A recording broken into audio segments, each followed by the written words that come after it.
What's going on, everybody? This is Jeff. Today I'm making a video to talk about Tokyo, Japan. So, right now I'm currently making this video in Singapore. After I left Tokyo, I went to Taipei, Taiwan, and then I went to Hong Kong, which is, I guess, China, if you want to call it that. Then I went to Macau. Now I'm in Singapore. So, my very first stop was in Tokyo, and I found it necessary to make this video, not for any other reason other than just educational purposes for people looking for some information about Tokyo. Okay, so I went there on about October 28th, and I would say that was a little bit too much into fall to go to Tokyo. Okay, it was gray, it was rainy most of the time, like drizzling throughout the days. There was a typhoon that came. Okay, outside of that, Tokyo, yes, Tokyo is a beautiful place. It's up and coming. I enjoy Tokyo, but there's a couple challenges that I think people should keep in mind when going to Tokyo. All right, first of all, I don't speak Japanese. Now, is that the Japanese fault that I don't speak Japanese? No, that's my fault, right? But as a tourist, um, you really just need to know Japanese when you go to Japan if you expect to get around efficiently, or you have to really prepare for the mass transit. Everything is in Japanese. Even the people in the train stations or on the streets, they speak Japanese. If you do not speak Japanese, you're going to have a really hard time communicating. And like I said, I mean, I've been to Hong Kong, Taipei, Singapore. These other places, they at least have some like English signs, and some people, especially in Hong Kong and Singapore, there's enough people to speak enough English to get by. I'm speaking from a tourist perspective, okay? I'm not saying that they should be speaking my language. I get it, okay? It's like, in America, they're like, speak English, English only, right?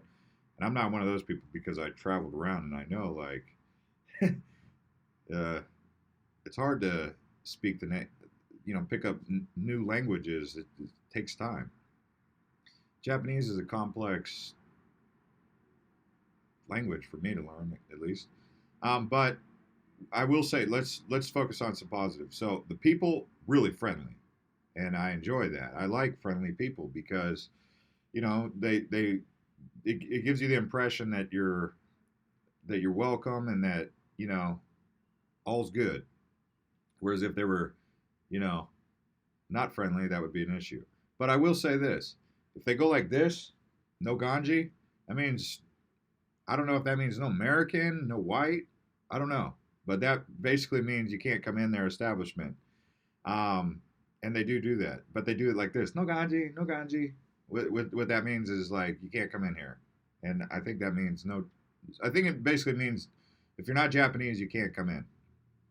So there is a little bit of that there, but they do it with a smile, and they don't they still let you come in their country and enjoy their country, but at the end of the day, that's what they do. And then you have to look at the food. The food is really good too. So uh, that stands out. I mean, I have nothing against people and how they look with their weight, but in America, if you walk down the streets, you'll notice there's a lot of big people like carrying a lot of extra baggage around. And sometimes I get in that position where I get some extra baggage myself, and I know that it's because of my diet, because I know that if I just cut out sugars or certain types of food that are causing me to get fat, then I add on extra pounds. But in Japan, no one's fat. There's no fat people. Everyone's skinny. Well, not everyone, but the majority of the people are slender. And I think that might be because of the rice or the noodle. They eat a lot of rice, and I don't think rice packs on weight. Like I said, I mean, I'm not putting down people who are big, and I'm not saying that anyone should be self-conscious about that, but I'm saying that that does stand out. You when you go from a place where you're used to seeing a lot of heavy-set people and big people, and then you go to a place like Japan or Asia in general, where everyone's thin, you wonder how much the diet is playing a factor in that. And I would say the quality of food stood out to me too. in America, when you eat chicken, it's it's like tender. It's I don't know. It's got a different texture than the chicken you eat in Asia. When you eat chicken, I remember back when I was a kid, I used to eat chicken. It was stringy. You know, like when chicken comes off the bone, it's kind of stringy. Chicken fiber is stringy. In America, the chicken is like, you know, like if you eat a chicken McNugget thing in McDonald's, it's not stringy. It's bulky. It's like condensed, right? So the like even when you eat chicken, there's actually bones in it. Like most of the time when I eat chicken in the United States, it doesn't have bones. Well, I mean, chicken nuggets and stuff won't have bones, but chicken wings will. But the you get the notion that this is real chicken. Like it wasn't just some chicken that was injected with hormones for 4 months to go from egg to chicken to your plate in 4 months, right? Without feathers and this and that. So it's like I guess you could say organic chicken. Um, so the food quality is it's real. It's real food quality. Even the rice, like the rice is actually real rice. Like I don't know what they're serving us in the United States for the rice, but I've had rice that's real rice in the United States, and then I've had rice that was like, is this real rice? And I've even heard that they've gotten to the point where they make these synthetic rices. I don't make this up. But in Asia, I was eating real rice, and I know I was eating real rice because I could tell what real rice is like. So the food quality is it's a higher food grade quality, and that might also be a factor in the United States that Asia doesn't necessarily have a problem with. And I guess you could say GMOs. That's not to put down GMOs or people like Monsanto. I'm not trying to get all crazy and fanatical about that, but I will say that when I do notice a portion of a population that is not dealing with obesity problems, and then I look at another portion of our population that deals with a lot of health problems and obesity and such, I do look at the diet and I analyze the diet. I'm like, well, what are they eating and what are we eating? Or what is the Western people eating? I'm no better than any of you guys. I live in the United States and eat whatever, they serve me in the food halls or whatever. But also another thing, there's no such thing as gluten sensitivity over there. Okay? Where in the United States people talk about, gluten sensitivity, go vegan, this and that.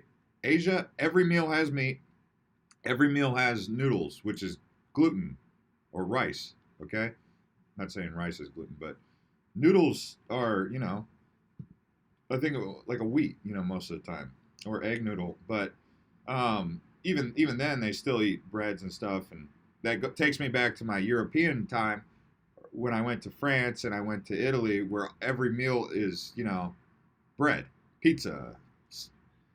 You've been, and they don't have this gluten sensitivity that Americans have. So why does America have this gluten issue? In all these other countries eat gluten and meat, and they don't have these health problems that the United States has. So I think that was one thing that I take away from Japan in terms of the food. So the food quality being high and good, I thought, compared to the United States, I think we've got to go back to better food practices, farming and whatnot. I mean, the way that they're doing it, I think, is for bulk and not. It's too much for volume and not for quality. And I think that we've gotten complacent with that and thinking that food, yeah, that GMO is the answer, and I don't really think it is. So Japan, that's what you take away about the food. So the food is great. I like the food in Japan. Another thing about Japan, so I've gone over the weather. Make sure you go there in the summertime. Make sure you brush up on your Japanese before you go there. Make sure you enjoy or are ready to enjoy a lot of Japanese food because that's pretty much what they have there. The people are friendly. The no ganji means you can't go into the bars or the place.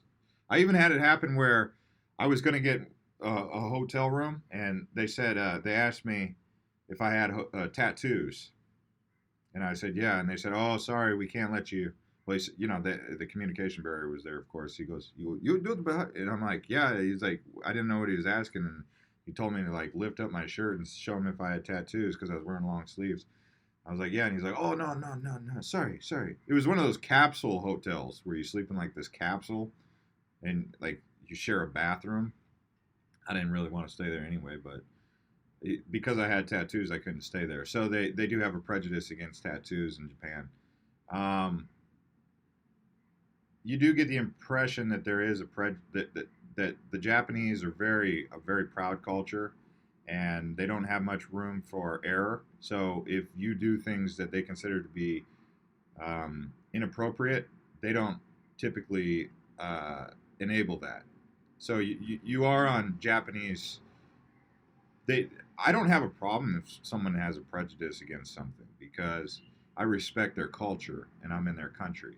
In the United States, there's a major gray area where if you're from somewhere else and you are a problem to that society's culture or whatever you could say, that cultural value, you the native inhabitants, the American people, might be told that they should be more understanding or accepting of that instead of saying, well, no, this is how we do it in the United States. In Japan, they say this is how we do it in Japan. You want to be in Japan, you got to do it the Japanese. You got to do it the way the Japanese, you know. It's fair. Like I said, they tell me I can't go in there. They tell me if I have tattoos, I can't go in there. You know, so there's like miscellaneous prejudices. Okay. Um, city's very clean. Tokyo, Japan, all over Japan is clean.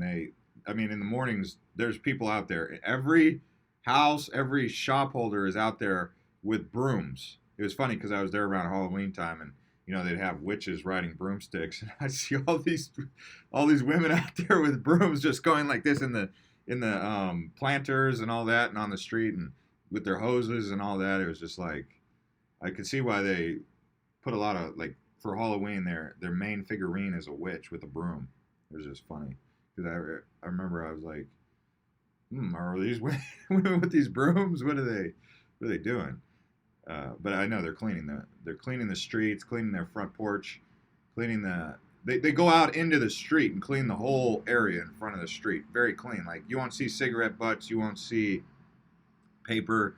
It's all like the dirt is like clean, like swept dirt with bushes on the sidewalks, and each person does that. Another thing that stood out, I don't know how they do trash. Like the trash situation was weird because I didn't see dumpsters, and it seemed like in some places they would just take trash and just put it on the side of the road without a bag, or there was one area where they had microwave and a trash bag, but it wasn't in like a canister, but it was tidy, It wasn't like in a dumpster. So I was curious if the trash guys did just come along and just barehand it and put it in their truck, I guess. But yeah, Japan is I recommend it. I'd like to go back there in summertime. I would say of all the places in Asia that I've been so far, would I go back to Tokyo as a priority? No. Not at this particular moment. Between the language barrier, the weather, the difficulty and the prejudice with the that stuff, it's not a big deal. I have not, it's just I'm just saying this because I saw that Condé Nast Travel rated Tokyo as the #1 travel destination in the world, and as I was in Tokyo, I saw that list and I was like, man, I've been to Hong Kong, Singapore. I'm here right now, by the way. I mean, it's not like I haven't traveled. I've been to all these places all across the world. I've been to I don't even know how many countries. I've been to a lot of countries. And for them to say, when I was in Tokyo, that Tokyo was the #1, I was just like, I literally was like, really? No. And whoever made that list, I was curious why they put Tokyo as #1. I like Tokyo. I like Japan. I'm not disrespecting them, okay? But I am saying it's not #1 in the world. I would come to Singapore way before I go to Tokyo. Singapore is a beautiful city. Hong Kong, phenomenal. Even Macau. Well, Macau, I'll get into a whole nother situation about Macau. Macau is a little bit different, but I mean, Singapore and Hong Kong are better than Tokyo, for sure. Even Taipei. I remember I went to Taipei right after Tokyo, and I said, Taipei, I'd rather go to Taipei than Tokyo. Same great food, better weather, friendlier people, same infrastructure, just maybe not as. Tokyo is a huge city, but another thing about Tokyo that I. So Taipei is green. Like, there's greenery, like, there's trees and kind of lush jungle. Tokyo's like. It's like a. It's like gray.